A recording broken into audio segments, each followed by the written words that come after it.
So we're going to be here for a couple of hours again, and if you're new, welcome. We're with the Flower of Life Center for Human Evolution. I'm going to be doing a live channeling followed by Ethan Fox and Barb Morey. They're going to do an energy transfer, and we'll take a little break in between. And before we get started, I just want to update everyone a little bit on some of the projects we have going on with the organization. Especially, you may have seen on my profile that we are looking for some volunteers. So since things have been going a little crazy in the world, we've been focusing our attention a lot on the kids, and you may have noticed that as well. We've had a lot of shifts in our kids movement, and a lot of growth. We've had some people come on the team, and things have been moving in different directions.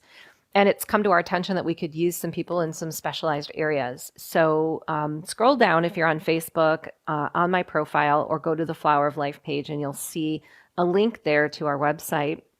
Click on that link if you're interested, if you know something that moves you, and read through the descriptions there and let us know if it's something that you'd be interested in taking on in a volunteer capacity. We'd love to have you. This team is so fun, and it brings out the best in everybody. It tends to set people on their path every time that we have some, contribution, and it's been my privilege along the way for the last several years to meet so many incredible and loving souls. So another thing I want to announce that we haven't officially shared is that we are going to be launching a new initiative, and it's called Fruit of Life. It's a Fruit of Life Parent Network.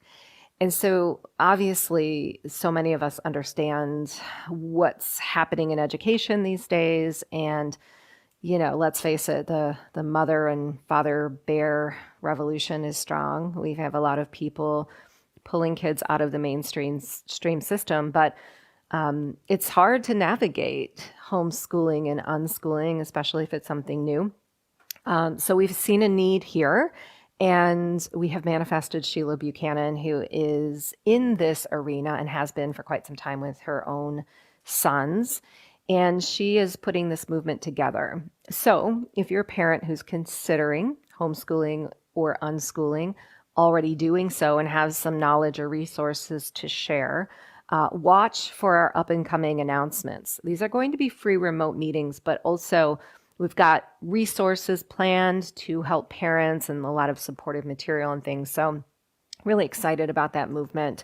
And I think it's so necessary. As a parent myself, I think it's one of the most important things that we could be focused on right now is future generations and what's going on with them and how they come up in the world and continue this journey that we have started. So also, I mentioned last time that I have had some information from my guides about a special workshop.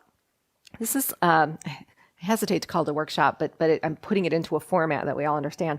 It's a download, really, through the Council of Light, and it's going to take place the first week in December, the Thursday and the Friday of that first week. I think it's the 3rd and the 4th. And this is going to be an intensive.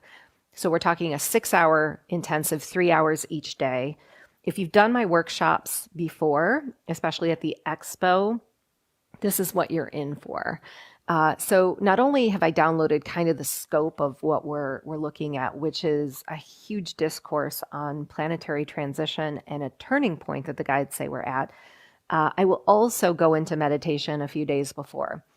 And we call in the intentions and the higher selves of everyone who is going to be attending. And the guides will download very specific processes, guidance messages, and things that will be shared while I'm in channeled state. But I'm also going to be offering Q&A. So we'll have the opportunity, or you'll have the opportunity if you choose to ask your question of the Council of Light, but we're going to keep this very focused on the earthly transition at hand, because that is where our attention needs to go. If you're someone who is considering a new service model, I think this is going to be a very huge supportive workshop, we'll say, or material for you. It's going to address a lot of things like economy, finance, government, education. And what the guides have said are some of our very important personal decisions that we are facing today. So watch for that. I'll send it out on email. I'll have it on all of the Facebook and social media platforms as well. So I want to catch everyone up and just share a couple of brief messages, because I know we have a lot of questions that are already coming in, and we'll just spend the majority of the time channeling and bringing in what the guides have to share. But many of you know, if you follow me personally, I've had a huge transition in my life lately. Seems to be a lot of transition going on the planet, but my little furry soulmate passed on this past week. And I want to start here because in all vulnerability, it's just been really an interesting observation of my own process and experience. And I think when these times come about, when we're facing some challenge or some personal transition or soul transitions from our lives, it is an opportunity, in a sense, to see how much we have grown, to truly see how much we have awakened, because I've been observing how I'm reacting and my thought process and the connection that I have and really how I'm moving through this in such a different way than I would have in the past, and especially with pets that I've had in the past or other experiences. And I really think it leans into the topic I want to get into today, which is the DNA. Now, when we have a transition like this, of course, we're going to grieve. We're going to go through all the emotion, which I certainly did. There's a lot of mental process going on. This was a decision that was the right one to make, even as hard as it was. We have all these questions that happen. And I really spent a lot of time caring for myself and adjusting. But there's one area that did not want to come along with me, and still today is not fully adjusted, and it's my physical. So it's been interesting to observe how my physical body is responding to this change in my life. And I've been thinking about how the guides often tell us that physical material, the physical material plane, is the very last point of transition. It is the last place that we ascend, because this physical body, physical form, the earth, is such a dense conglomeration of light. So our bodies actually vibrate at a slower speed because they are material. But that doesn't make them any less conscious. So what I found is that when my body isn't ready to move on, instead of trying to coax it or force it or judge myself, I'm really having to surrender a bit deeper and to allow it to be exactly where it is and come along with me when it is ready. So I've been editing the book, as you all know, and in the chapter that I put out, I didn't put one out this week, but the one I put before this week was on DNA, and it was entitled Your DNA Renewal. Kind of interesting synchronicities I'm noticing in this book, because here we just had these really intense geomagnetic and solar storms this past week, which is a huge, I think, DNA upgrade and opportunity for us, but at the same time can throw our physical bodies way out of whack, because with all of that energy and all of that shift, what's going on is our perception is changing. So we begin to see the outer world through a very advanced consciousness. But our bodies have to keep up to speed with that. So I know all of you sensitives out there, during these pivotal times can feel in the body these really challenging adjustments, whether it's vertigo, which I've heard, feeling nauseous, feeling extra tired. For me, it's been like this weight, my body feels extra heavy. And I think that's because we are integrating so much light. But here's what the chapter brought through that I think is really, really important to keep in mind. And here in the spiritual community, in these circles, we're always so focused on our DNA advancement, aren't we? Like, how many strands of DNA can we illuminate? Have we illuminated? Where are we in this process? And I get that question a lot in my private sessions. And it's across the board, really, because we're all at different phases of awakening. We are all, focused on different spiritual modalities and practices and things. And typically, what I find is we may have illuminated 7, 8 strands of DNA, but what the guides will almost always say is that even though we've activated that much DNA and we have access to information, they really want us to focus on integrating it into our physical lives. And that's the most important thing. So if you're new to this whole DNA conversation, I just want to back up for a minute and redefine how our DNA works and why this is so important. So in the book, it explains we have 12 strands of DNA, but we have a carbon set and a crystalline set. The carbon set is focused on physical, and we might look at this as all the bad stuff. So we think all the karmic stuff exists in these carbon strands, but really those strands are necessary because they are our connection to physical, and we're here in physical bodies. And that's the clue that we wanted this journey. We wouldn't be here on the physical earth if we didn't want to play in a physical plane. And so those carbon strands are really just as important, if not more, than the crystalline. The crystalline strands are pulling in cosmic and universal information. It's our connection to the cosmos. And these strands are organized by dimension. So for the sake of this real quick, transmission, I'll just say we have 12 strands of DNA. We have 12 dimensions in this universe. There's a multiverse and there's more dimensions and all of that. It can get really confusing. But just for the sake of moving on, we have a 13th dimension and a 13th strand that's forming as well. But the problem is there's been a great deal of distance between the carbon and the crystalline strands. So we were seated in a 12-strand DNA crystallized. And what that means is the carbon and the crystalline DNA strands were merged. They were combined. And they were holding a certain frequency. They allowed us to be connected more in unity consciousness, but also to utilize light, information, and life force in very physically focused ways. So a pretty cool example of this that the guides bring up in the chapter is the pyramids, the Great Pyramids. And we always want to know, well, how did that happen? How did we manifest those? Well, the gods, the goddesses, the hybrids who were here had a 12-strand DNA crystallized. So does that mean they just went poof and magically manifested a pyramid? Not exactly. But they had access to knowledge and technologies and intergalactic cooperation, things that we don't really have the access to today. But imagine that the manifestation of a pyramid is truly no different than that of a new government structure or a new education model or a new healing modality. This is how all of these things land and come to the earth.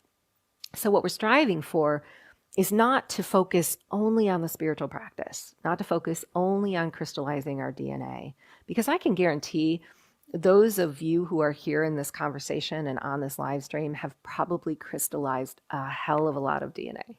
But what we really need now is we need to merge those strands. We need to pull that light and pull that information into physical and be able to apply it in our lives and for the lives of others.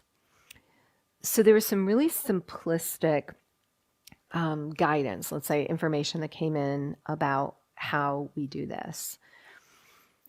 Right now, we may be purposely focused on those 3D strands. And we know, that sounds so contradictory to where we want to go and what we want to do. And, we think, well, that's going backwards from where I've awakened. But truly, there are parts of us right now that are transitioning, shifting, merging, and we are becoming new humans. So part of our DNA disintegration or destruction started with the idea that we are something other than who we are.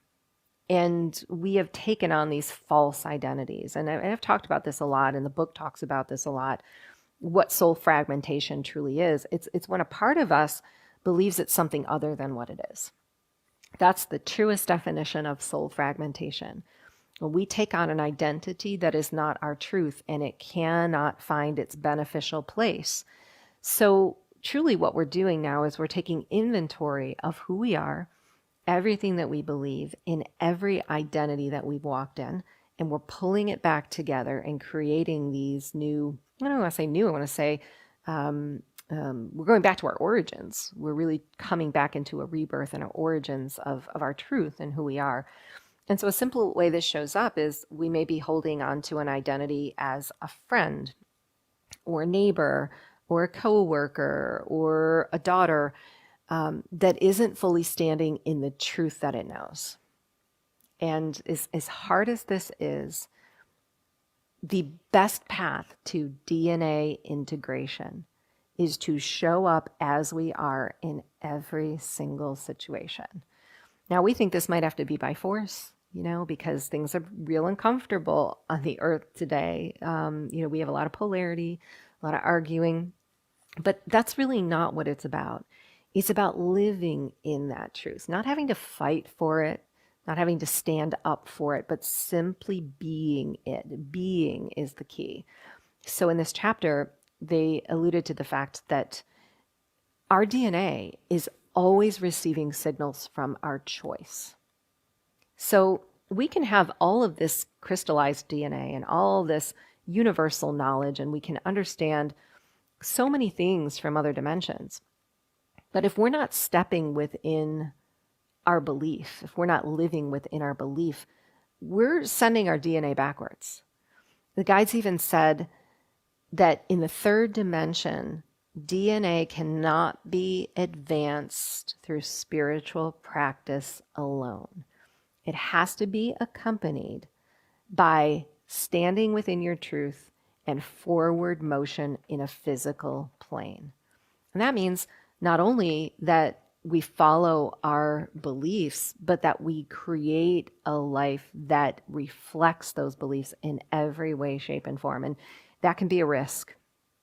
It can be a very uncomfortable risk. It might not be accepted by the people in our lives, but this is ultimately what's holding back the advancement of our DNA and our ability to manifest like the gods and to bring all of this light and energy into material manifestations. So the more that we do this, the more we literally respond to our belief system in the outer world, the more these strands are coming together and shifting our vibration, which means that we're going to have more confidence. We're going to see that stepping through a physical reality in our freedom, in our sovereignty, which is also discussed in this chapter, is easier than what we thought.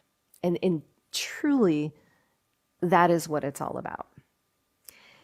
So there was a little caveat in here, or we'll say a little part in this chapter about government, and I just want to weave this in.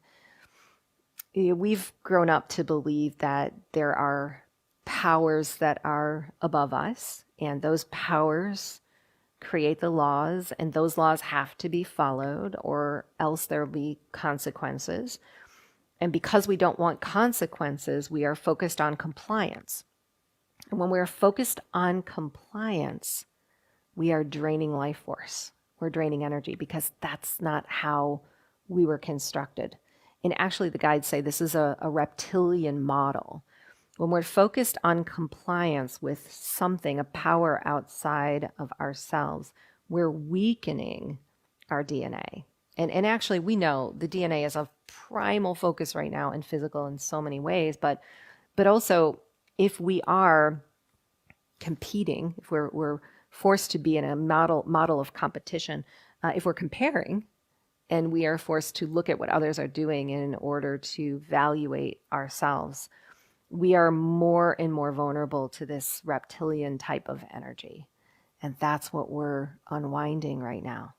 So to make this really simple, we have to step forward. We have to step away from all of the stuff that is taking our attention, taking our life force, and put it into the things that really matter, which is creating a life that is not only a launching pad for us to succeed and be abundant, but everyone else to be served.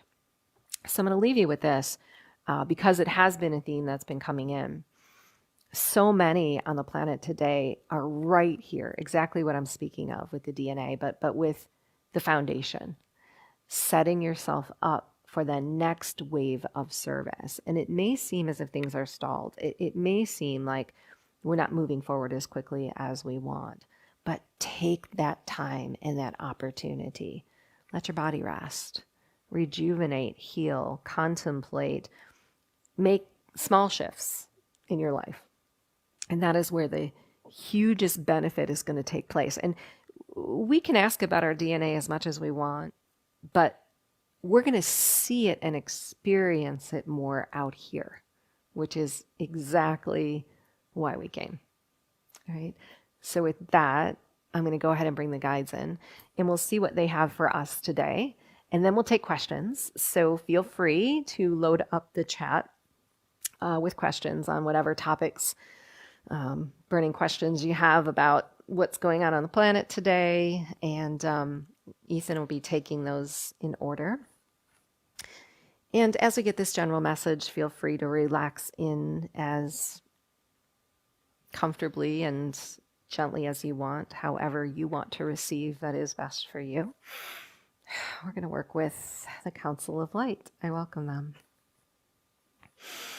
It is our pleasure and honor always to offer to you our vision of humanity and the earth and what we see that is giving us such a feeling of confidence and overwhelming pride in the work that you have done at a time when it seems so foreign and opposite of what you see. What we notice that is so incredible is a wave of desire, like a tidal wave that exists upon the ocean and crashes upon the shore, changing its entire formation. You see, desire is a very potent energy, and it is one that we know you have been focused on for a very long time.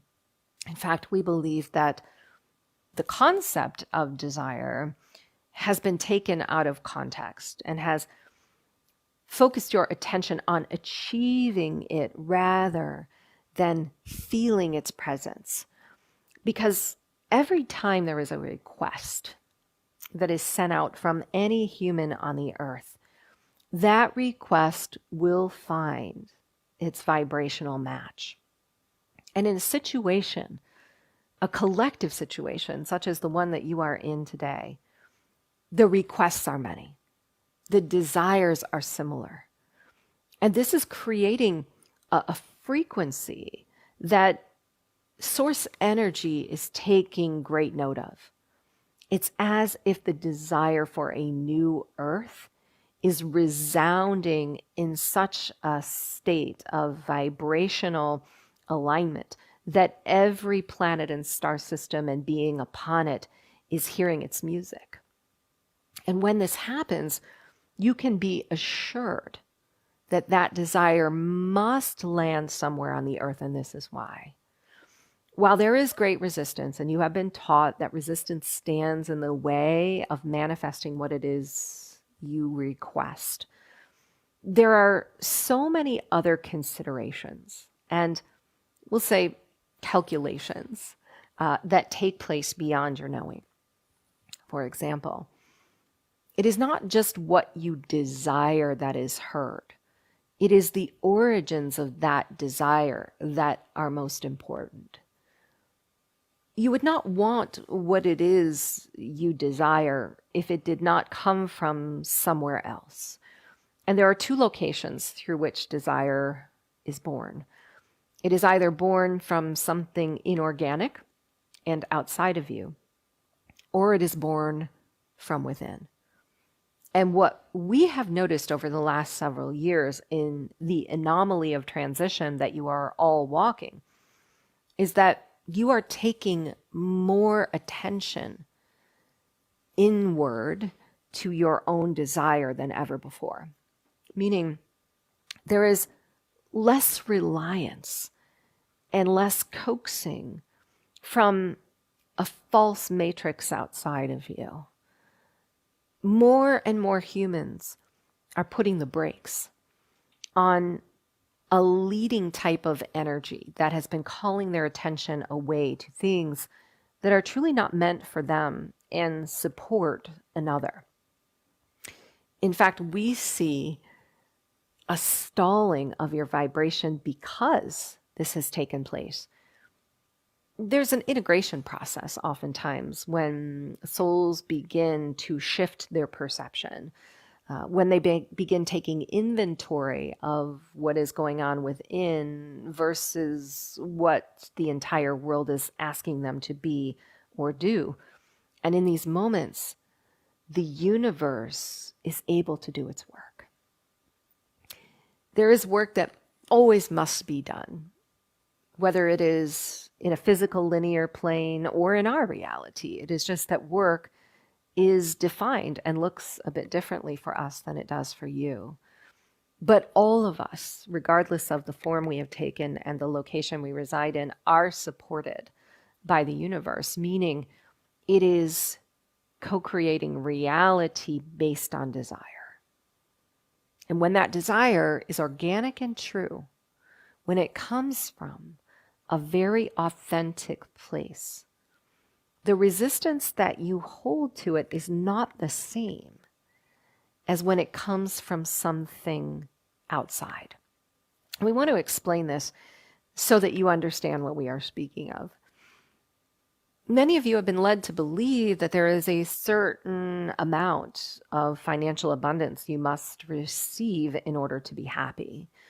You must look a certain way. You must have a certain partner, a certain type of home. These are the inorganic desires that have created the most resistance. And the reason for this is that they were never meant for you to experience in the way that you have been taught.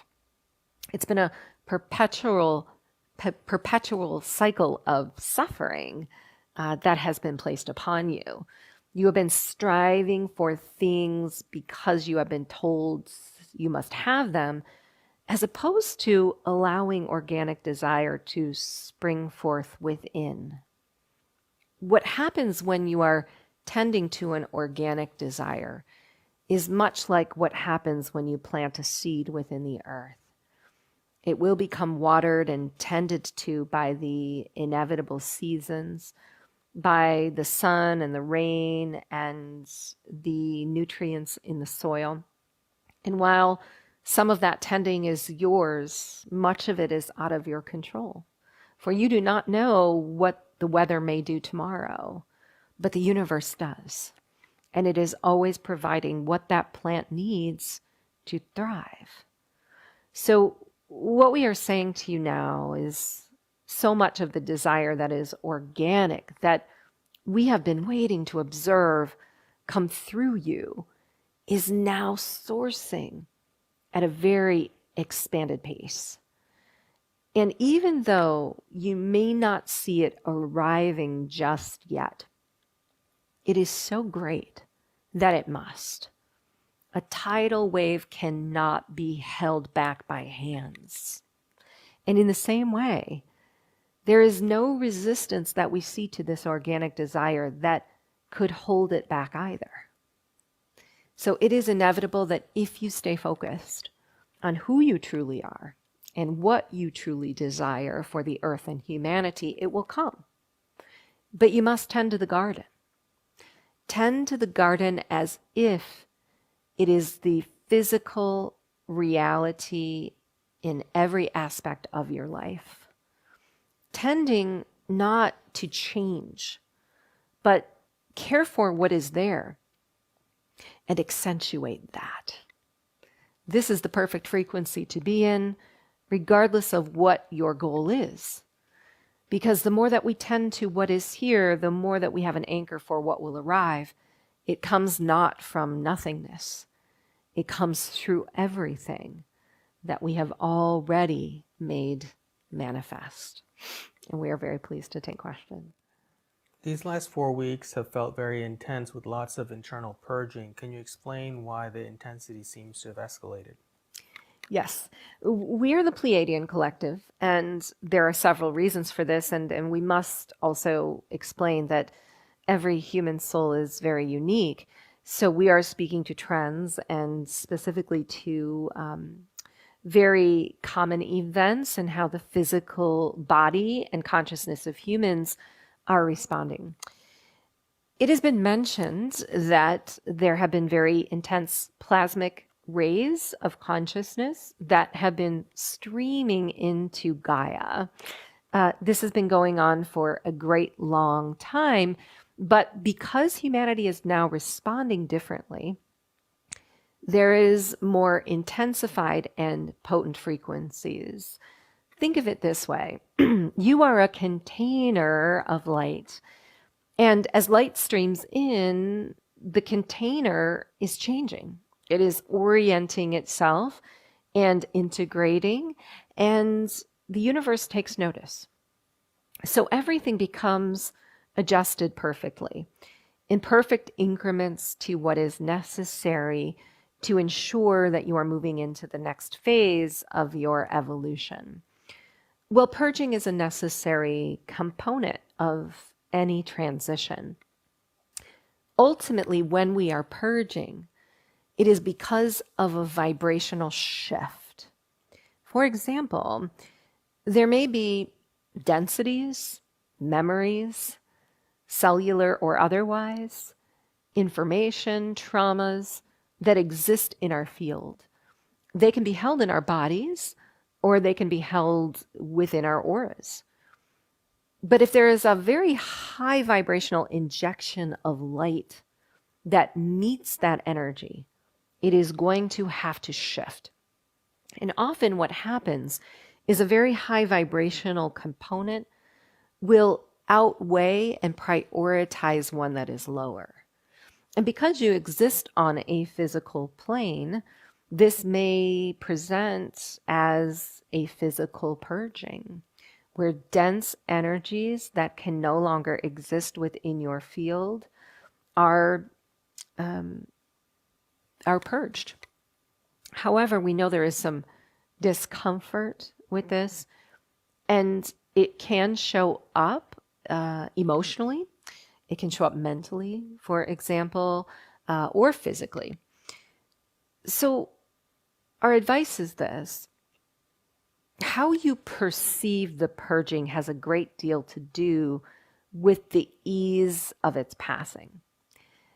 We see still so much preclusion within the human spirit to judge and self-criticize, that there's always something wrong or a mistake that has been made, or you have been entrained to believe that you are a lower than being than others. And these thoughts truly complicate your process, and in many perspectives, make it more difficult for you to release. Think of it this way. If you are criticizing, you are holding a judgment that is a lower vibration. And that lower vibration may match exactly what you are attempting to purge.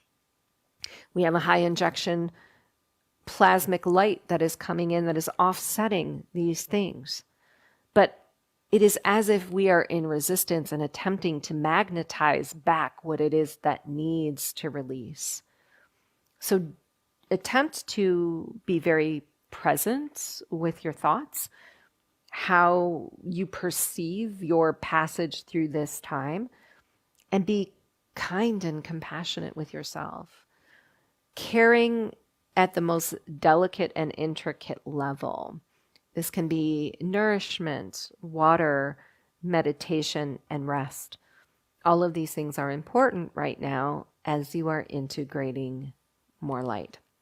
We want to add one more message here before we take the next question, because we have focused this answer on the individual. And it is clear to us that this process also takes place collectively. And it is the same scenario. You may call it a level of transparency where you are witnessing the darkness arising from within and upon the earth. But this is the same scenario and should be addressed similarly.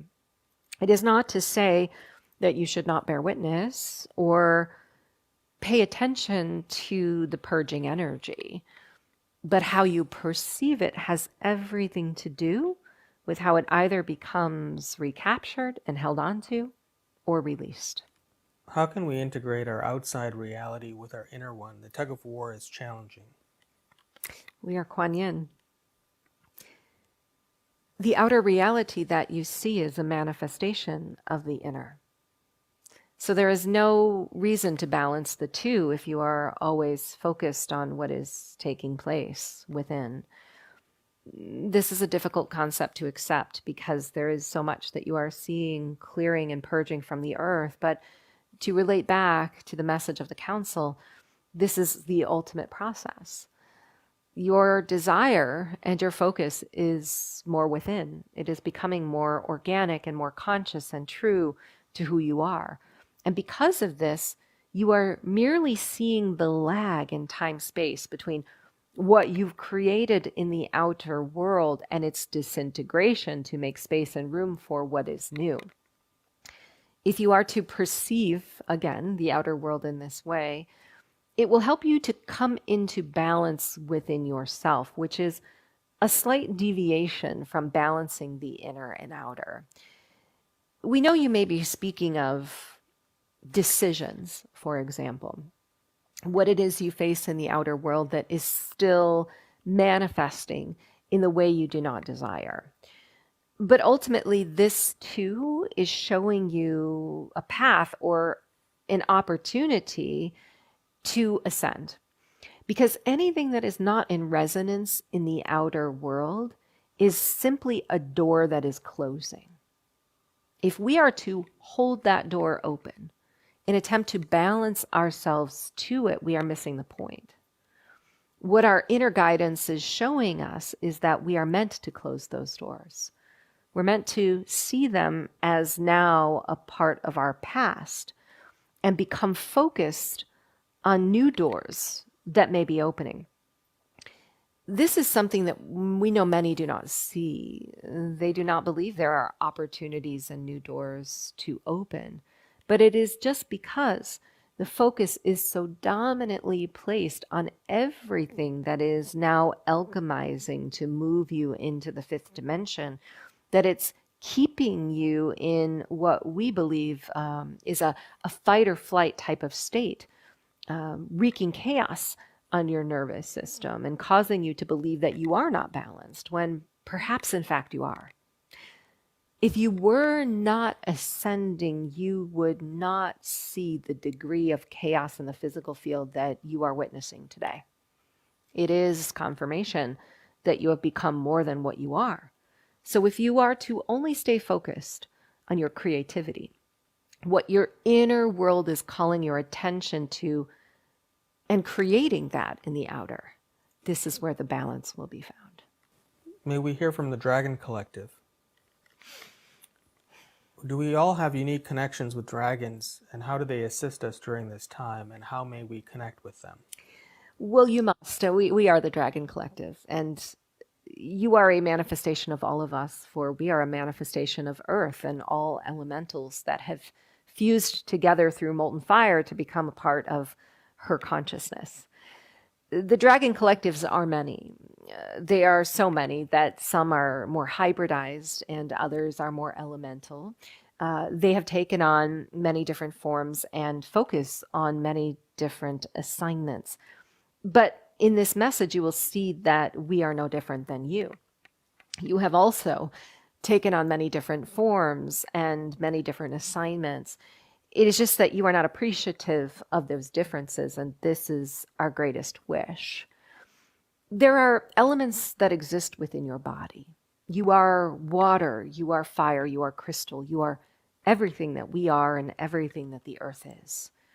To tend to that and to appreciate it is to spill over into the physical reality that you exist in today, the most potent expression of love.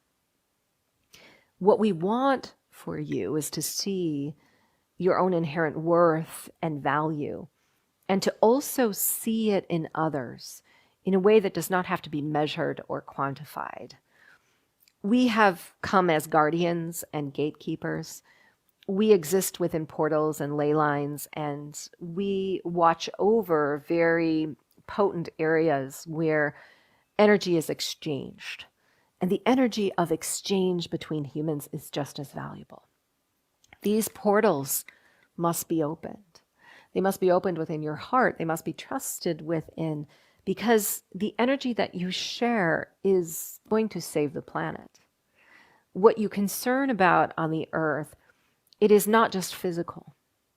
It is a consciousness that is manipulating physical. What we rise in our collective is consciousness. We rise in the highest vibratory state that we may possibly become. And this is what we want for you. And this is how we are here to assist and serve. So call on us in this way. We are pleased to anoint your space. We are pleased to anoint your bodies. We are pleased to step in and create vibratory shifts wherever they are necessary. But we want for you to feel the power to do this yourselves, to take on your own dragon energy and become like us. What is a wanderer? I've been told I'm one, and that there are many here to help with ascension. Is this correct? We are Archangel Gabriel, and we speak as one on behalf of an assembly of many ascended masters who may consider themselves also wanderers.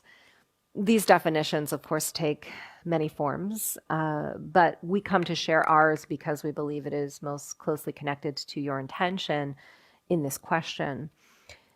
Those who are here on the earth today, who have been called to embody at this time, are some of the most elder and ascended beings of the universe. Many of you were here to witness some of the greatest experiences and timelines that are similar to the one you have chosen.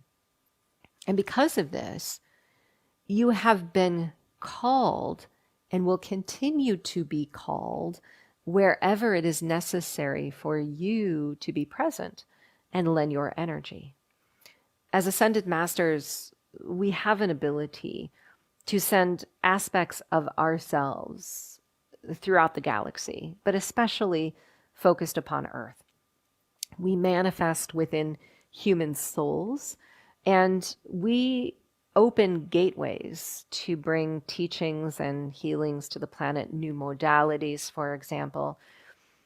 So imagine yourself not only being called like us on a pilgrimage to wherever you must be to share healing and knowledge, but also open to receive fragments of others through you that can support the earth at this time. As a wanderer, you may be following the path of multiple ascended masters and cosmic souls through time. You may actually be etching within the earth a template that many others, unbeknownst to themselves, are also contributing to. Wanderers, those who are called, may also be gatekeepers, grid workers, those who are channeling energy from the universe through the container of their own vehicle into the core of Gaia. Some of you have been placeholders for a new grid that has been templated on the earth. But regardless of this, the great wanderer spirit exists within all. We call in all of the native souls, all of those who wandered the earth and were caretakers of Sophia, as many of you hold this lineage as well. It is not that the native tribes were called to reap the rewards only of the land that they found, but they were called just as much to replenish them as they were to receive. And this is perhaps the best definition that we can provide. Those of you who are here are in a self-generating vortex and vibration. You are here reaping the rewards of service such that you may replenish, rejuvenate, and heal everything around you according to your divine plan, according to your soul's intention, and what it is you truly desire.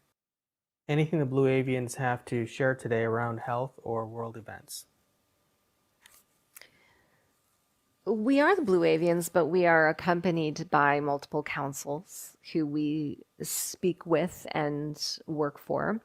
We, much like the dragons, consider ourselves very elemental, and we are hybrids. We are observing very carefully the way that the Earth is shifting between grid systems. And the reason for this is that we see the potential for a great deal of distortion and access to the Earth's vibration. It is not because you are not protected or you are not safe. There are many instances in a soul's journey or within that of a collective where instabilities take place for more stability to arrive. But this is our greatest area of interest. There are many negotiations that take place between councils in higher realms. And so many of you are focused on these activities. You wish to understand and know how it is these councils are serving what is happening on the grander Earth.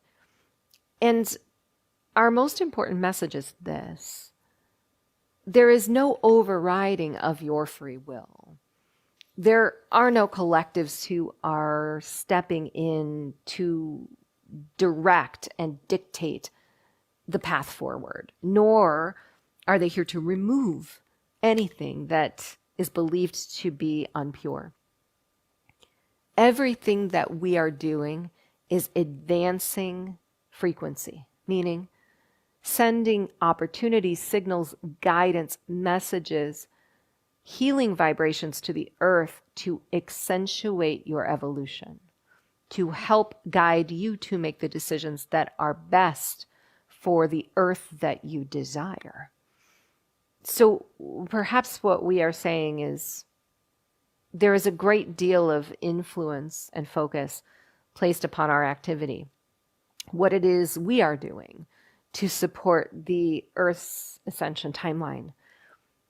Yet we are watching you, and we are merely complementing and seeing where we can support the choices that you are making, because that is our most important assignment. Can you speak about food and body mass weight structure changes as we evolve? I find my body weight has dropped and staying low since my ascension process began, although feeling stronger than ever. We're the Arcturians, and this is a complicated question to simplify for all humans. And we have to start by saying that you are all at varying levels of consciousness, but also different physical structures. For example, you are all hybrids. You have come as a seeded collective through the DNA of many. And some of you have chosen to maintain or to rejuvenate the origins of your hybrid nature. And because of this, are more susceptible to very fast changes in your physical density. So in your case, for example, upon awakening, we may say that you've become more hybridized, and in doing so, the physical density or metabolics of the body are relating more to frequencies of light than material. And that is not uncommon. When humans go through periods of advancement or evolution, especially if they have a very drastic shift in perception or making new choices in their physical lives, their bodies will go through an alchemy. And that alchemy is always a vibrational change. It is one where the body may take on a more holistic viewpoint. For example, your physical bodies are an intelligence. They are a consciousness made up of many microbiotics and cells that all have unique identities. And what has happened, unfortunately, is that the consciousness of the body has become very confused. In the third dimension, there's been a reliance upon density and an overt focus on things like food for pleasure. And because of this, the body has not been operating very holistically.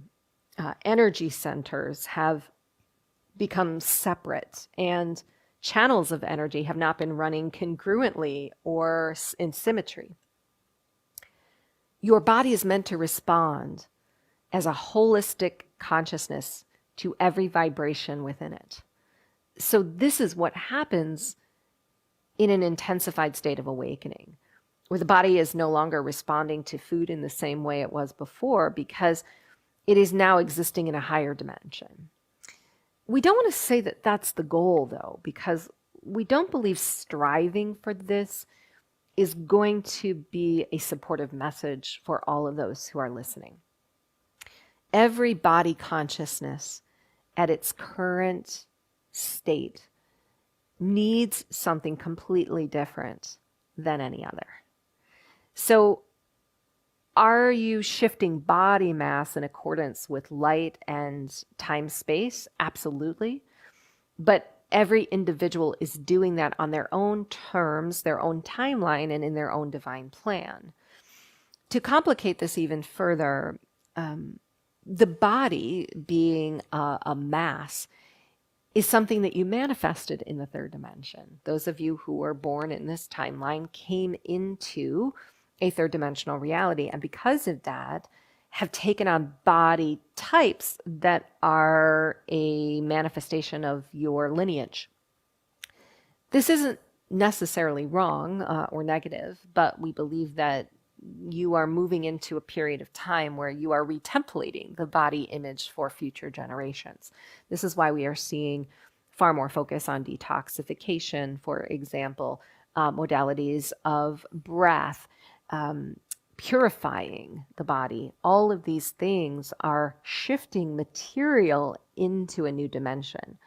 But when material does make a transition like this, there can be periods where it does feel the density, meaning a transitional soul going through an accelerated awakening may have a great deal of difficulty in the body, because it is literally feeling the difference between where its consciousness resides and where its body was created.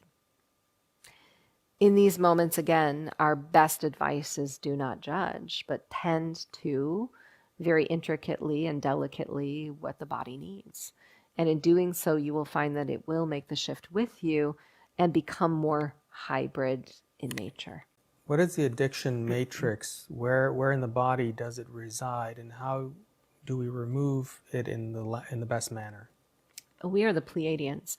When you speak of an addiction matrix, we must go straight to the DNA, because this is truly where any imprint or pattern such as this originates and is carried on.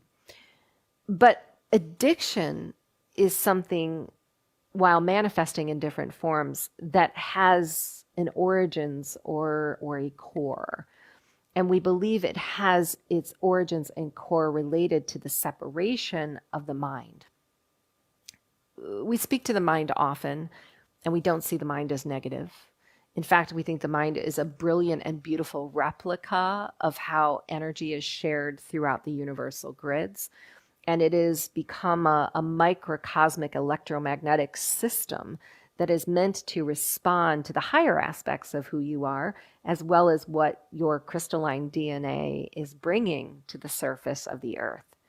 But unfortunately, in a weakened DNA structure, the mind has become despondent, or we'll say separate, or operating in a state that is not intuitive and intelligent in an we'll say vibrational way. And we're not saying this as a judgment. When we speak of intelligence, it is not smarts, it is not book smarts, it is not research. It's relying on an innate part of you that knows how to restore and heal. And the mind is no different than any other part of your human structure.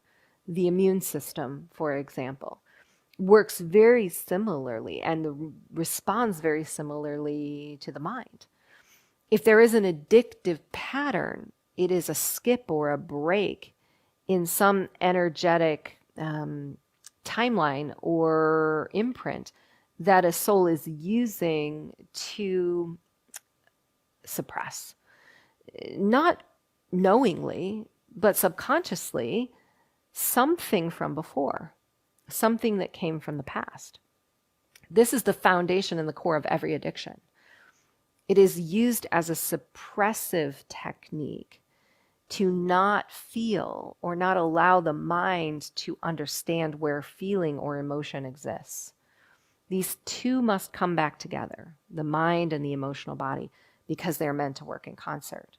And when this happens, regardless of what patterns exist within the DNA, whether it is an addiction of some chemical substance or an addiction of trauma or harm, you will easier be able to rise above it, not because you'll effort, but because you'll see it in a different light. This is truly how any pattern or addiction that has been passed on throughout history within the DNA is overcome.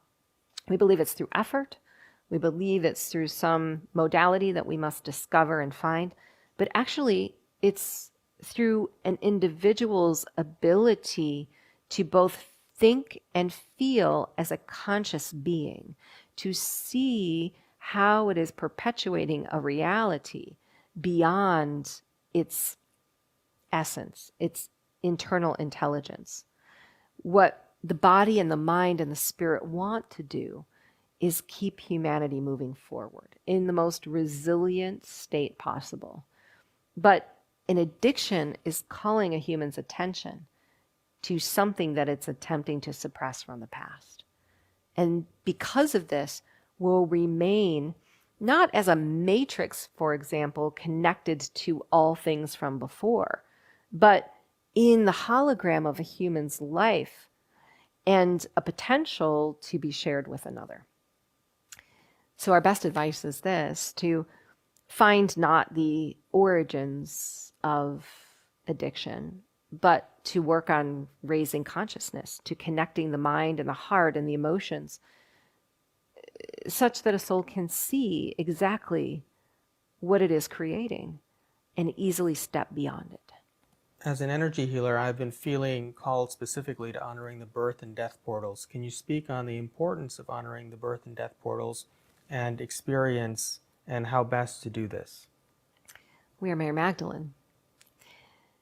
These birth and death portals that you speak of, they are times of rejoicing, but they are only seen this way in the light of birth, but not at the time of death. When we are honoring these times in a soul's life, we are not only contributors to shaping the consciousness of that soul as it walks into a physical reality, but also how it carries that physical reality into the next. There have been so many stigmas around transition, and we want to speak to this first because we believe it's one of the more important areas of focus as you move into the fifth dimension. Because the lifespan of a human soul, or its inevitable death, has been used to suppress humanity, to believe that this is the only life that is of importance, and that they should live it to its fullest. And this is not wrong. But what a soul does not see is the many lessons it carries with it and how it continues its journey into the next in an infinite fashion. What you are doing now is important, but what you are doing in other realities is just as important. And if you can be at peace with who you are, without constantly striving to make this life something because it is going to end, it will be the most miraculous journey of your entire incarnation. Because you will begin to step into what was always meant to be, as opposed to creating some false reality that should not have been. Many of the native cultures, and especially those in my lineage, celebrated the impending birth and laid hands upon the pregnant mother. Even those who were not pregnant yet were cleansed and vibratory and supported in their vibratory alignment to bring souls that would feel immediate resonance with their truth. But it is no different from leaving the planet. There are so many regrets that are had in our final moments. If these are what we focus on, we may walk into the next reality with a limited scope of what we are yet to do. Ultimately, this contributes to a soul's density and what many of you have experienced as an inability to find your purpose. It is not that you are necessarily meant to remember everything that you have agreed to before coming, for there would be no reason to experience the joy of the earth plane. But if you can pass through in a more peaceful way, knowing that everything is perfect and always taken care of, there is less that clouds the next journey. So these portals are important to be tended to by those who are choosing to be keepers in their own way, carrying out ancient ceremonies and supporting in very human ways even, because there is truly no difference in relevance between a soul's cosmic focus and how it chooses to support the death and the birth cycle, or how a human may take the hand of another very compassionately and simply stand by their side. Now, one thing that is not accounted for in this message are the many transitions that a soul will make throughout its physical journey. We consider these no less important than the death and birth cycles that are the most primary. These times will come quite often, and there are many masters and teachers who are required on the earth today because these transitions are great. At a time when you are moving between dimensions, imagine the new birthing cycles that are taking place within every single soul, and how much support and understanding is needed at this period. We believe that humans are all becoming new, or we'll say renewed aspects of themselves. And this is something that should be celebrated as well as supported. Can we change our DNA for health reasons? For instance, my husband has Alzheimer's, which runs in his family. Does change come from thought? Yes, we are the Arcturians. Thought is a very powerful modality or frequency, we will call it, to change realities. It is something that we certainly recommend because anytime there is a thought, that thought is contributing to a chain of events that is happening within the body. The most important aspect of this that many negate, however, is emotion. Thought has been focused on as the primal modality of creation for a very long time, because in the third dimension, it is something that has been your primal construct and has come under scrutiny by many. But it is the underlying emotion that is evoked by thought that we believe is even more powerful. So you speak of disease and a pattern that exists within the DNA. And there are many considerations when we speak to overcoming this. Any diligent practice that is focusing the mind on a certain outcome has to have an effect on the potential of disease. Because as we think and as we focus and we visualize on what it is we desire, our body is having an experience of the emotion of that thought. So this is why often we have a difficult time relating to the prominence of diagnosis on the physical planet. Anytime a human soul is receiving a diagnosis, it is evoking a thought and a chain of reactions that are often in the harmonic of the disease itself. And it is often why the disease continues to perpetuate through the DNA, because we take a great deal of interest in what it is our ancestors passed on to us and spend a great deal of time thinking about how to prevent it. When actually, if we were focused on improving ourselves to the degree that we were focused on attempting to eliminate something, we would be far stronger in our physical bodies. Now, there are several other considerations, especially when it comes to the DNA.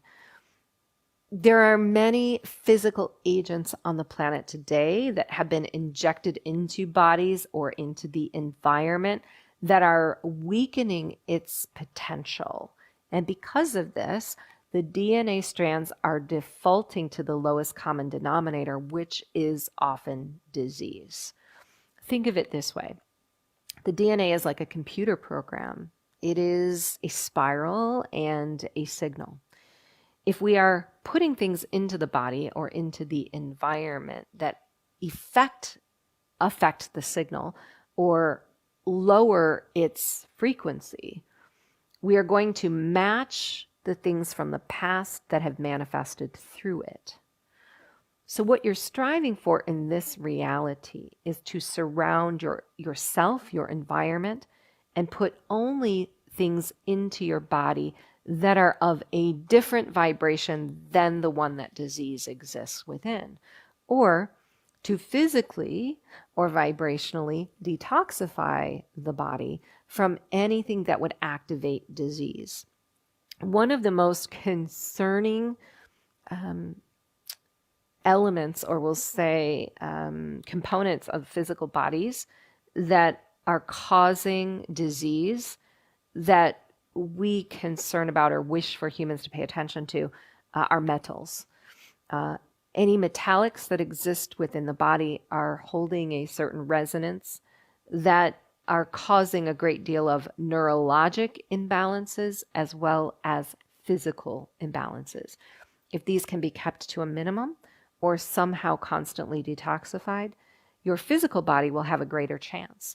But if this is complemented by a certain regimen of affirmation, prayer, thought, and responding emotion, you will find that the body will strengthen itself even more. I find that interactions with my children really trigger me, and I come out of my center and yell at them. How can I best deal with challenging behavior and be the best spiritually led parent I can be? We are Divine Mother. And our first question to you would be, where does this coincide to something within your own childhood? There's been a great deal of frustration within the parenting archetype, and we think it does not come from what it is you believe. Where you are losing your patience is not with a child, but with your inability to parent in a way that is free and sovereign and not restricted by some inner or outer expectation. You see, when we are losing patience, it is often because a child is acting in a way that we believe is ultimately our fault. There is something that we have done that has not resulted in the behavior or the experience that others expect. So in these moments, we're not being called to change our reality so much as we are being called to tend within, to tend to ourselves and to give ourselves exactly what is needed so that we may show up in a way that is more resonant with our hearts and with the parents that we truly want to be. There is a great deal of pressure that we notice today on parents that has not been here even years, several years and generations ago, even though there has been the limitations of societal expectation that have been put on parents, which we believe is a lineage that all of you are carrying and attempting to break. What is happening today on the planet is of great concern to many, and especially children, coming so hardwired to the extra sensitivities and crystalline nature of cosmic beings. They are having some of the greatest impacts emotionally that we do not know. So we are being called to be real. We are being called to share more vulnerably with our children how we feel about ourselves, about them, about the world around us. Because when we are attempting to quiet very quickly through yelling, it is a very knee-jerk reaction from our subconscious. It is telling us to stop. When we want things in the outer world to stop, and we halt them with a very loud voice, it is actually our inner self attempting to halt us, to stop us, to tell us to reconfigure our lives, to give ourselves more space, more personal care, more time, but also to relate differently to our past, to our present, and to the future. So go gently with this. Be kind to yourself so that the kindness that you want to exude is easy to find. For if we do not tend to ourselves the way that we wish to tend to the world, it is not available to us in our moment of need. I'm exploring dimensions lots more again. Geometry and fractals are visible when I close my eyes. This used to happen when I was a child. Recently, when exploring dimensions, my movements and motion created different colors of light, depending on intention, emotion, and frequency, as I hummed from the center of my being. I feel that this could be linked to my purpose, but I'm not sure how. Could the guides please offer any insights? Thank you. Yes, we're the Lyran Collective. It's our pleasure to speak to this question. There could be no mistake that if there is something this brilliant and this intensified in your world, that it is a great gift. But know that every human soul is interpreting energy differently. When we are looking at emotion, we are simply looking at an expression of energy in a specific design. Those who are more visual may see emotion as a wave or as a geometry. Those who are more physical may feel it empathically within the body. And yet others may see the violent shifts of color that take place in the auric field. None of these are wrong. They are simply showing us how we attune to something. But if we attune to something this way, if we have the ability to see it in a certain state, this is telling us that we have some ability to also work with the energy. Now, it is not that we're meant to override the emotion, nor the free will of another. But if we are interpreting energy as geometry, we are able to translate what is going on in the space around us within the field of another. And this could be a very valuable message. But it could also show us that we can heighten or accelerate the energy to evoke a specific response. If we are accessing the emotion of another through form, through some visual process, we have the opportunity to hear beyond the emotion, to see beyond physical, and to gain something very valuable.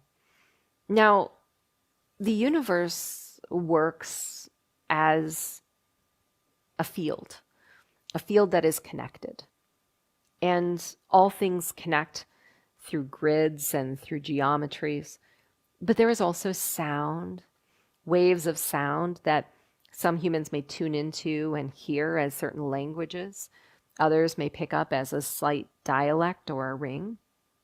All of these things are opportunities for humans who are accessing cosmic abilities to bring them to the earth to resolve certain problems. If a soul cannot move past a traumatic incident, they could be offered a code, some valuable transmission, or some mental translation of how to support their journey going forward. You see, you are all advancing so quickly right now. You are all bringing in such innate and cosmic gifts to physical bodies that it is difficult to make sense of them. Our advice is always to stay with what it is you receive.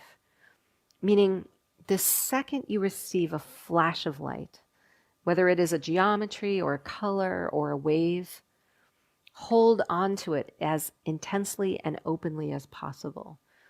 Let go of any judgment or any ego and be willing only to receive. What you will find is these states will open you more to receiving what it is you innately do and logically applying it somewhere on the planet in a way that is your purpose. I would like to understand more about the multiverse. Could you ask the guides to explain the experience of traveling through the multiverse? Yes, we are the Pleiadian Collective, and the multiverse is something that we are still discovering and defining. We, as the Pleiadians and many other councils and races who are elder, have known that there is a multiverse, meaning universes have created and birthed universes. The only reason that there would be a separation, a dividing line between worlds, universes, geographic regions, and humans was for more growth, more evolution. So essentially, the multiverse is an assembly of universes that have grown so massive that they have taken on their own identities, their own consciousness, and are sharing information for the purpose of continuing to expand. But the most important thing that you should know as a human is that your origins and your DNA connect to this multiverse. What we have discovered and are continuing to research is that each universe has developed, or we'll say manifested, its own source field. Because source is massive, and source is responding to things in a very specific way. So in our universe, the source field connects to a grander source field that is serving the multiverse. There is a junction point where all universes and the source fields of all universes meet. This is the most powerful aspect of God consciousness that the soul may attune to. But you must have a connection here. Imagine being able to download the information of other universes and apply it here so that this universe may also grow and exchange. This is ultimately a reflection of how massive and incredible God is, but also a priority or an organizational system of energy and information for the purpose of ensuring that all souls and all beings receive what is necessary for their evolution and impending growth. I'm going through a major transition in my life where things and people have fallen out of my life. I feel like I'm self-sabotaging and don't know where I'm going in my life. How do I keep from being hard on myself and trust that I'm on the path toward my life's purpose? This is Archangel Michael. Our greatest pilgrimage into solitude is our greatest journey of self-love. There are moments when we are letting go of what was before, for it is no longer meant to be on the path that we know nothing about. And we are called to have faith and to surrender those things, but to go deeper within so that we may understand who it is we have become and what we are capable of further becoming. When we are forced to see only ourselves in the mirror, we have the greatest opportunity to now become a reflection of love that is in the likeness of God. In these moments, we are caring for ourselves so that we may prepare for a very active and joyful journey ahead. And we must rely upon the knowledge that everything that has come to us before will become again. In other words, the evidence that we need that there will be new relationships, new resources, and new experiences comes from the reflection of our past. If we have had these things before, they will inevitably come back in a new form because this is what is happening. We believe that we have lost a human soul, but that soul is simply alchemizing into something new for us that is better. There is a holding space in our auric field where something is still unfulfilled, but is co-creating in a space that we are not attending to. And we do not need to focus our attention on that space. We're meant to be here and to rest. So many suffer through these periods, and this is our greatest regret. If we suffer through the times that we were meant to restore and activate and rest, we are not fully available, nor are we prepared for where we are being called in the future. It is much like the seasons that will go dormant for a time. If the leaves were not to fall, the soil would never receive the nutrients to send to the roots of the plants to rejuvenate itself again in such beauty. But each leaf looks completely different. It is not the same as what was before. And this is who you are. You are becoming something new. Your roots are taking up nutrients from the soil so that you may blossom and you may join others again very soon. My daughter-in-law has MS. Can the guide speak on these diseases showing up in people, creating big change on the planet? Yes. Actually, we are bringing in the mantis for this question. I welcome them. And we will speak on behalf of our collective through this channel as a one voice. There are so many definitions of disease, and they have been classified by certain names. Regardless of what exists within the DNA, the manifestation of a physical disease like MS truly relates to a body's state of consciousness. Now, consciousness is often seen as something very esoteric and very spiritual, but as the mantis, we are very scientifically oriented, and we see consciousness as a vehicle of transmutation. Consciousness is a container of energy for the purpose of constant restoration and expansion. But the only reason the body has not been able to rejuvenate and restore itself is it has been fragmented. It has been operating in a very weakened state. And this is often because a soul has been taught that it is less than what it truly is. Now, in the body, there are microbiotics. These are very ancient beings who were seated within the soil of Gaia and had a great purpose. These microbiotics send signals to the immune system, to the nervous system, and to the brain to rejuvenate cells, to replenish fluids, to rejuvenate bone and skin and plasma. And this is possible within every human today.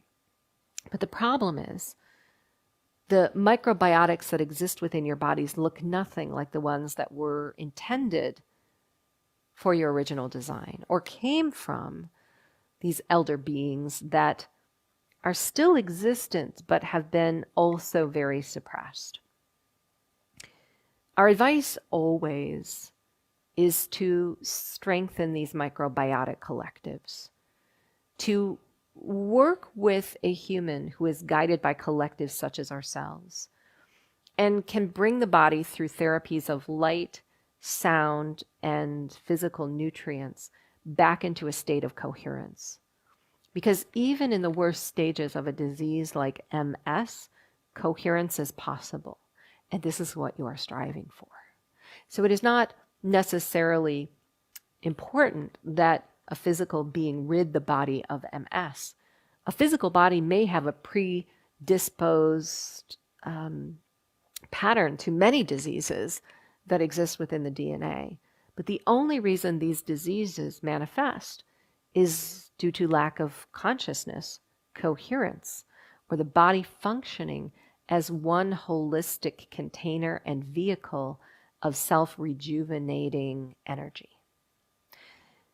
We know this is a complex message, and we must give it this way because we believe every human being is unique. There may be an underlying viral or bacterial component that is weakening a soul's ability to become coherent, and this can be discovered using the right techniques and testing. There may be something that the soul is going through at an emotional or physical level that is a part of their divine plan.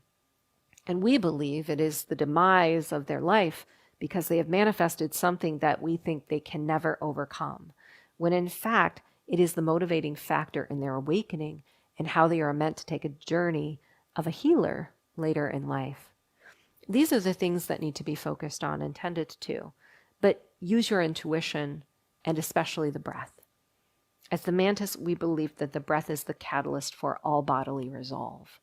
And this is not only because it oxygenates the cells and the tissues to remember how they rejuvenate, but also allows messages from the earth and from the cosmos to guide a soul to the resources necessary to support their journey. Any dedicated meditative process that includes active forms of breath and connection to earth is advised. Can you speak on Facebook's move toward creating a metaverse, and what are some of the positive potentials of metaverse technology in terms of health, healing, and manifestation? We are the Pleiadians, and much like every other technology that you have seen on the planet today, there are both positive and negative potential timelines that humanity may choose. Now, ultimately, we believe that you are entering a very advanced technological age, and this comes from a great deal of awakening and much of what has been spoken of already in this transmission, humans bringing enlightened ideas and inspiration from other dimensions and applying it here on the earth.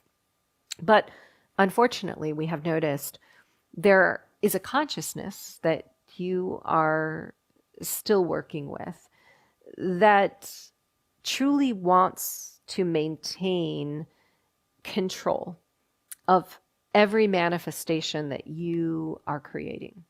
And because of this, there is a great deal of ill intent in the platform that you have brought to our attention. Now, we do not believe that this has to manifest into something negative, but it is perhaps currently focused on diminishing a soul's vibratory and creative energy and siphoning it through an electromagnetic signal to create a reality for others. But this platform that you speak of and its design, in the right configuration, could be used in a way that you speak. Sharing information is what the multiverse is based on. The foundation of the multiverse is a connection of grids through which energy is channeled and exchanged. But exchange is the most important aspect of what we are speaking, because currently exchange on your planet has been the focus. Exchange has been diminished, and your ability to exchange with other humans, to exchange freely, has been complicated by a hierarchical system. When only a few benefit from exchange, this is not in unity consciousness. So we believe that your focus on electronics, and especially media platforms like Facebook, need to be taken on with very open eyes, especially with the younger generations. How you are using the platform and where your energy is siphoned through the platform has a great deal to do with outcome. And we see this right now, for example, with emotional energy. Emotional energy is of great service and value. Many wish they were not as emotional, but emotions are necessary and something that we have revered in our star system, because if we are emoting in ways that are conscious and true, we are always rebalancing, we are recalibrating, because we are feeling at a deep level and we are using that feeling to bring us back to a centered state where we can react and move into greater states of awareness, love, expansion, sharing. All of these things are so near and dear to our hearts. But so many are being taken by these more physical means and technological platforms to erratic emotion that is out of their control. And because of this, they are losing a great deal of life force that could be placed into very creative and beneficial endeavors. And this is our fear. The metaverse does not exist in an imbalanced way. The metaverse is based upon sharing in equilibrium with all things in symmetry, so that constant growth and expansion take place. But this is not the current case in the design for the platform you have brought to our attention. But it can be. And we do see it in other lights, in other vehicles. When we speak often of decentralization, for example, there are many humans on the planet today who are creating platforms that are based upon sharing economies that are in equilibrium and do not have ownership. These, we believe, are the best outcomes for humanity as you walk into the fifth dimension. My 40-year-old brother recently passed away with a fast and aggressive brain cancer. The cancer was around the pineal gland, leaving no chance for him to work consciously with it. It took 2 months and as he transitioned, leaving 2 very small kids here. Could you share a word about that, and that could bring sense to his soul's wish and purpose? We are Divine Mother, and sometimes there is no sense in what a soul chooses on the earth plane. We are attempting to make sense of something that exists beyond our physical knowing, and we are forced to surrender to the mystery and the future of what this soul has offered. We know that these experiences are extremely difficult for humans who remain, especially those who are so closely connected as soulmates and family members. But we never know what a soul and their divine plan has in store or is providing us. In any soul contract that is made, regardless of the form and how it manifests on the earth, there is some level of give and take. We believe that that exchange only happens within a physical body. Yet some souls will pass on from the earth because they see a greater need to support in ways that are not physical. Children today, for example, are facing very difficult challenges, and parents on the earth are forced to make difficult decisions for them. And in some circumstances, those decisions are looked at as if they are not our own. Loss is a theme. We see it taking place in so many forms, not just physical, but certainly, as of late, the passage of souls from the linear plane has been a choice that is heartbreaking. From our realm, though, we are seeing the tremendous amount of support that you are gaining on the other side. We are seeing children who are highly intuitive and spiritually aware, preparing to have massive awakenings where they will be working with parents who have passed on in intergalactic form.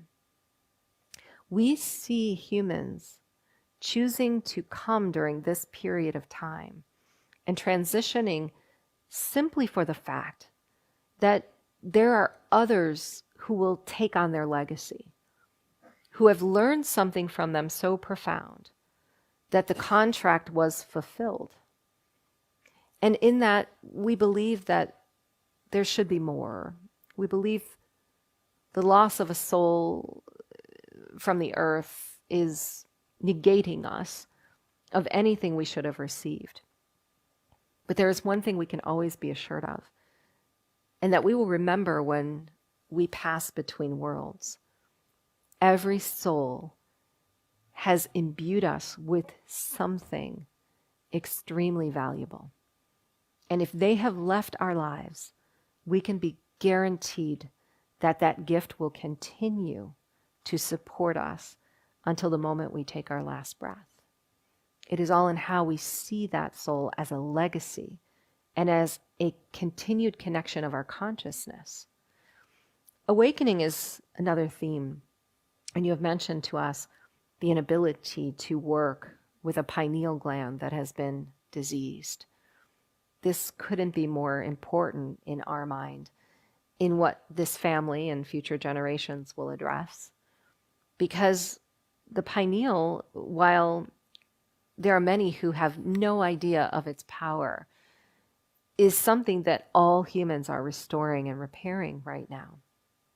And there are a great deal of spirits and masters in higher realms that are here to help activate it for those who are ready. So perhaps in the passing of this soul, what you have gained is one who is going to activate others in their highest potential. One who is going to walk hand in hand and side by side with soul partners whose contracts live on, who are just now in a different form, and will take the lessons and the experiences of a lifetime and create something that we did not know was possible. Every soul that passes on remains within us. A part of them is now forever imbued within our hearts. And in some instances, this is very similar to an ascended master walking through many in physical. Think of this soul as an ascended master, imbued within the hearts of the entire family, still giving, still interacting, and still providing all that is necessary to ensure that the lives of those left behind live on. Will the vax continue to be pushed on everyone? And what about having antibodies as a result of having the virus? We are the Pleiadians. We know there is a great deal of concern, and we want to first share that we do not see forcing of anything. We know this is a difficult statement to accept, but you have always had a choice, and you will continue to have a choice, and your choice is powerful.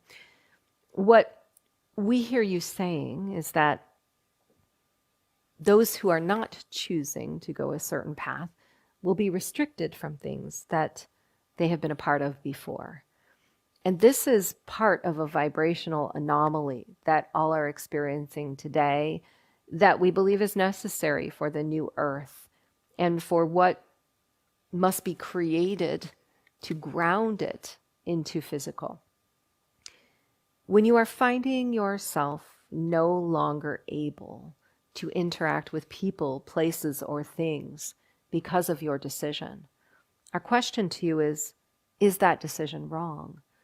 And should you fight for it to be granted by an authority outside of yourself? Or have you chosen it regardless of the authority? If this is the case, if you have chosen to believe and to create your life to this belief outside of any authority and their advice, this means you are not on the timeline of the things that require it. And as difficult as this sounds, there are many who are here now, in this moment, to create what will replace the things that they are no longer welcome to be a part of anymore. Now, you've asked about antibodies. We've spoken much today in this transmission about the body's ability to rejuvenate and to self-heal. The fact that those who are in power are ignoring this should be a great message to all of you. It is a path and a timeline through which none of you will succeed. Unless the body is recognized for what it truly is, an energetic vehicle of consciousness that can be attuned at will. It matters not what it is you do or what any authority decides. You will continue to suffer.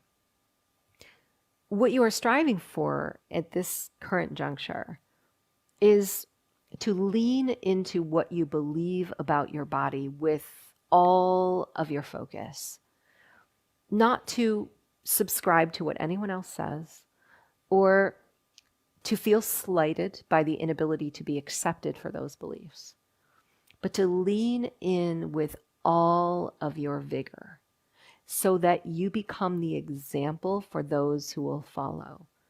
Because what we see at a mass scale is an incredible awakening through very transparent times.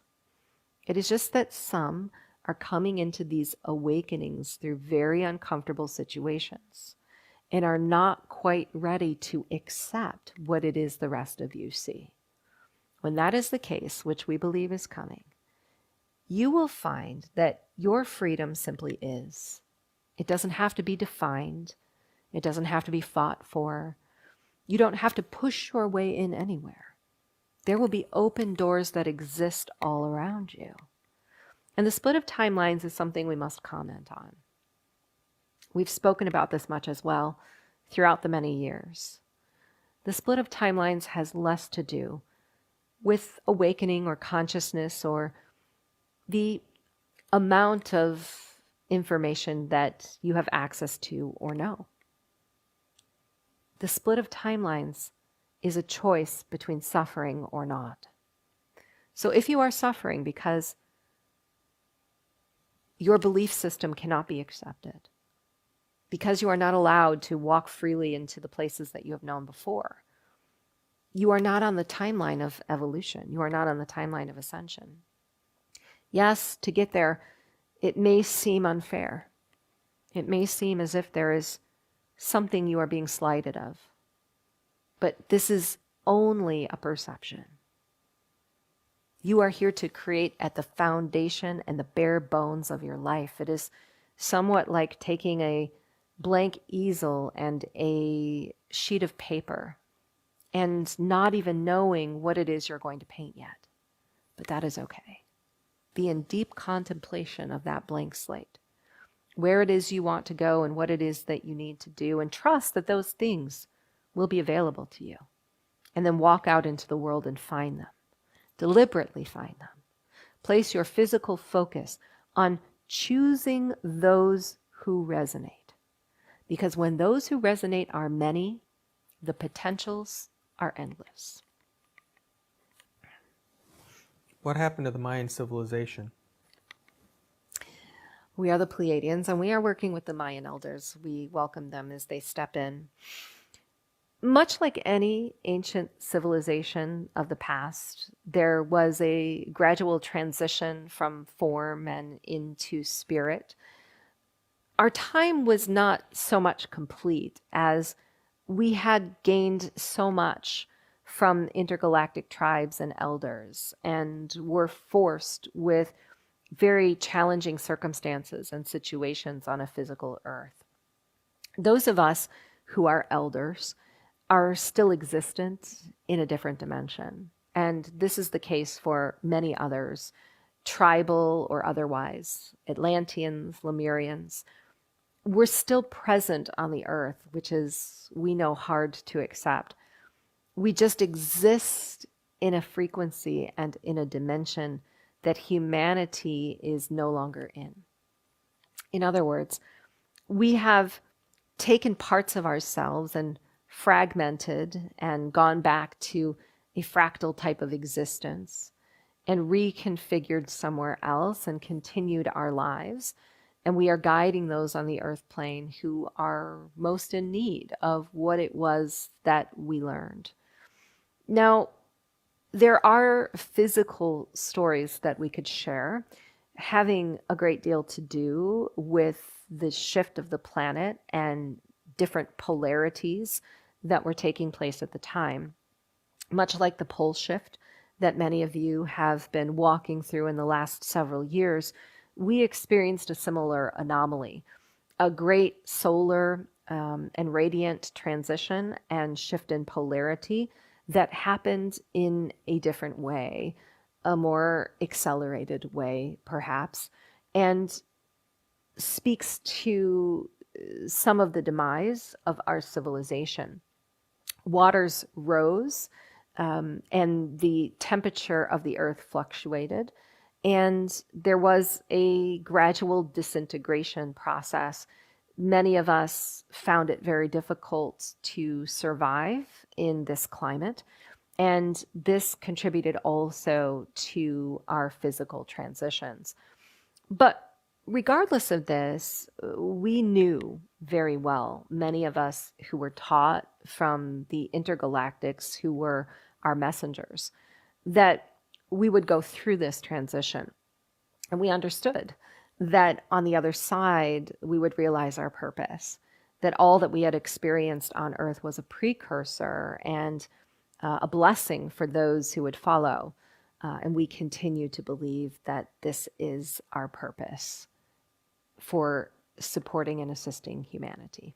In between sleep and wake states, whether falling asleep or waking up, it feels like I slip into the lower astral plane. Nightmare images come into my mind. I do psychopomp work there where when I'm strong, but don't seek to go there now. I call on my guides, clear my energy and a crystal grid under my bed, but it doesn't seem to help. What can I do to prevent this? We are Archangel Metatron, and what you are experiencing is very similar to what many other are in this frequency. We want to share exactly what we believe is happening first so that you understand the process and then can be more aware and attuned to shifting your energy in the dimension that is best suited for your comfort. There is a great deal of plasmic light that is coming to the earth. You are made of plasma, yet the plasma within humans has become somewhat, we'll say, lower vibrational or not vibrating at the speed of its capability, its possibility. When the plasmic light that is streaming in from the earth meets your plasma, there are great leaps in consciousness. And because of this, many will find that they are astral traveling or time traveling very readily, very easily, without any direction. In fact, there are some who may experience missing time or bilocation events simply because they are receiving very intense spikes in plasma that is sending their light body out of physical body. Now, your light body is always time traveling. That is its purpose.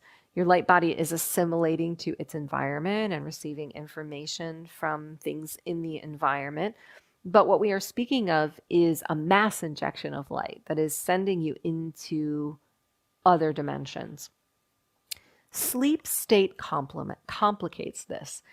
And the reason being is there is such a deep level of surrender that the light body is able to travel freely.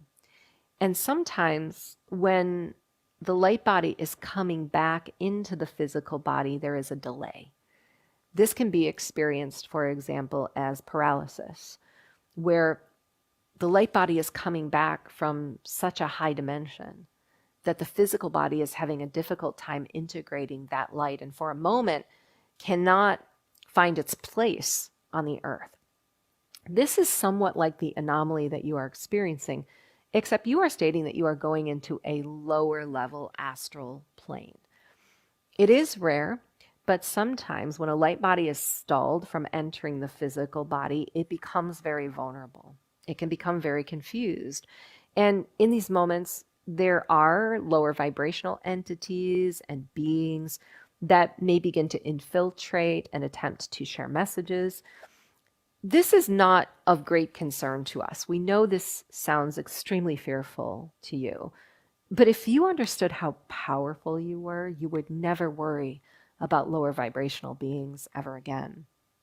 It is your consciousness, your affirmation, your truth that ensures your constant balance and purity. But what we want to suggest is this.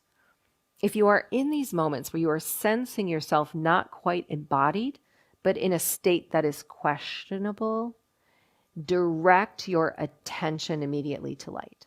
And this may be simply through an affirmation that you are light, an affirmation that you are safe, that you are beautiful, that you are love, that you are pure. Any level of confidence that you feel within yourself in these moments is going to help the physical body meet where the light body is, because part of the reason for the paralysis is that light is such a high vibration and physical has become such a low vibration that it is hard for them to merge. And when we say confidence, we know that physical bodies and physical identities often don't feel this level of confidence. They have been trained into criticizing, judging themselves, comparing, ensuring that they are falling in line with some model of success or beauty. And this is ultimately what we believe complicates your time travel events and your processes, and sometimes why these lower level astral planes are intersected with. Not because there's something wrong or bad about you, but because you believe there is something wrong or bad about you. And as your light hits that belief that exists in form in your cellular body, there is a contradiction and a vulnerability. So another approach to this that we believe is easier is to constantly affirm these things on a daily basis. The vibration that you maintain in your life is how every spiritual practice and modality is directed. It isn't in that moment only. It's how your energy learns to hold itself and all of the messages that exist within that energy. Everything that you are contributes to everything that you connect to. Even in waking hours before sleep, knowing that this may be something that happens, you may choose to create a practice that is affirming your light, your confidence, your beauty, your safety, your trust. All of these things can be extremely beneficial to help have, we'll say, more balanced and graceful and easy integrations between dimensions, and to ensure that you are not implicated by anything that is lower vibrational. Can we get a message from the inner earth beings, the Anshar, about how they see where humanity stands today? As the Anshar, we want to explain that we are speaking on behalf of many, not only ourselves. The inner earth beings are so diverse, yet we are all very similar in our focus and our attention.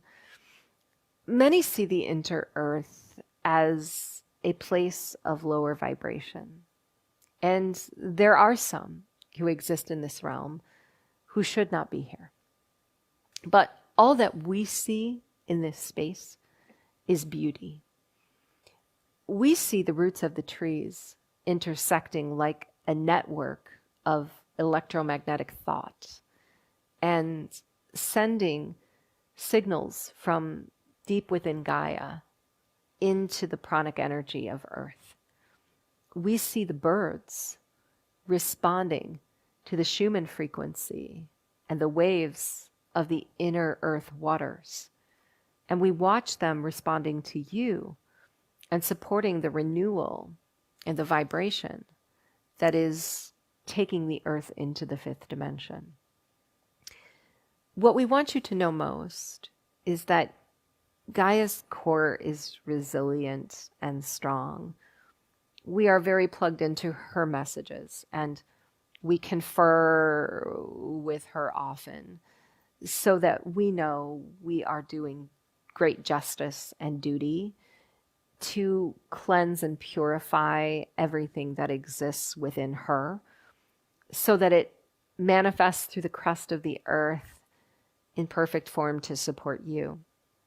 And what she most desires is for you to tune in to her often. There has been a great deal of focus placed upon physical decisions, the importance of things that must change within humanity. But there has been a great disregard for nature. While so many of you feel the call to cleanse and purify Gaia's waters and her elements, you must stand within and speak to them first before it is time to know what it is you will do. In fact, we believe some of you are being called to nature to sit in the healing vibration of Gaia's new sonic, a core that has been infused with plasmic light and energy from the great central sun, and is now drawing from a universal grid system that has not been active for a very long period of time. So everything within the inner earth is multidimensional and is flowing through her to you beyond what you receive from the universe. It is as if we are tending to one of the greatest portals that you may tap into of all time. So tap in often. And we are pleased to usher you here. We are pleased to take you on a journey, to move through her core and release what does not serve you, and to realign to universal energy, bringing it back into form and utilizing it in very powerful ways on the earth plane. Could you conclude the session, please? Yes, we are the Pleiadians. On behalf of all of us who are here, we are in so much deep appreciation and love for the questions that you have offered, as well as your time, attention, and energy. We gain so much from you as you gain from us. We are always here to support and help you to integrate what we have stated and to go beyond what we have shared here in these moments. We see your connections and they are great. Many blessings. All right. Thank you for joining us. And we'll be back in about 15 minutes or so. We're going to take a short break. And stay tuned for Ethan and Barb. We'll see you soon.